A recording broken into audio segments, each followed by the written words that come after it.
সেখানে গেল। তারপরে কাফেররা অনেকে হযরত আবু বকর রাদিয়াল্লাহু তাআলা আনহুর কাছে গেলেন। আবু বকর রাদিয়াল্লাহু তাআলা আনহু তো মুহাম্মাদের ইসলাম ধর্ম গ্রহণ করছে, তার বন্ধু। যদি এই ঘটনা বলা যায় তাহলে হয়তো তার নবীর উপর হয়তো একটা সন্দেহ সৃষ্টি হবে, তখন হয়তো ইসলাম থেকে ফিরে আসতে পারে। তখন তারা আবু বকর রাদিয়াল্লাহু তাআলা আনহুর কাছে গেলেন। যার পরে বলতেছেন, এই আবু বকর, তোমার বন্ধু তোমার নবী তো যে এই কাহিনী আমাদেরকে শোনাইল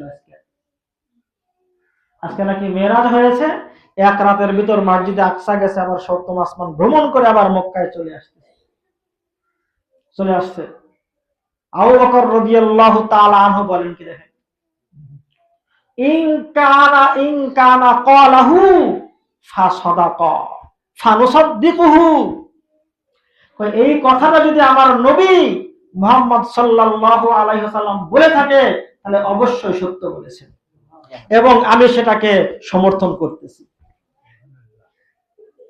এটা তো সাধারণ ব্যাপার, মেরাজের ঘটনা সাধারণ ব্যাপার। আমরা তো এর চেয়ে বড় বড় জিনিসকে আমরা সমর্থন করি, বিশ্বাস করি। নবী আলাইহিস সালাম আমাদেরকে আসমানের কথা বলেন, জান্নাত জাহান্নামের কথা বলেন, সেগুলো যখন আমরা বিশ্বাস করি, আর এটা একটা ভ্রমণ করা, একটা জায়গা থেকে একটা জায়গায় গিয়ে ঘুরে আসা, এটা তো সাধারণ ব্যাপার, এটাও আমরা বিশ্বাস করি। যখন এই কথা আবু বকর রাদিয়াল্লাহু তাআলা আনহু বললেন, যদি নবী করিম সাল্লাল্লাহু আলাইহি সাল্লাম কথাটা বলে থাকেন ফাসাদাকা, তাহলে অবশ্যই সত্য বলেছেন, আমরা সেটা সমর্থন করতেছি, আমরা এটা সমর্থন করলাম। এই কথা বলার পরে তখন থেকে এই আবু বকর রাদিয়াল্লাহু তাআলা আনহুকে সিদ্দিক উপাধি দেওয়া হয়। আবু বকরকে সিদ্দিক উপাধি দেওয়া হয়।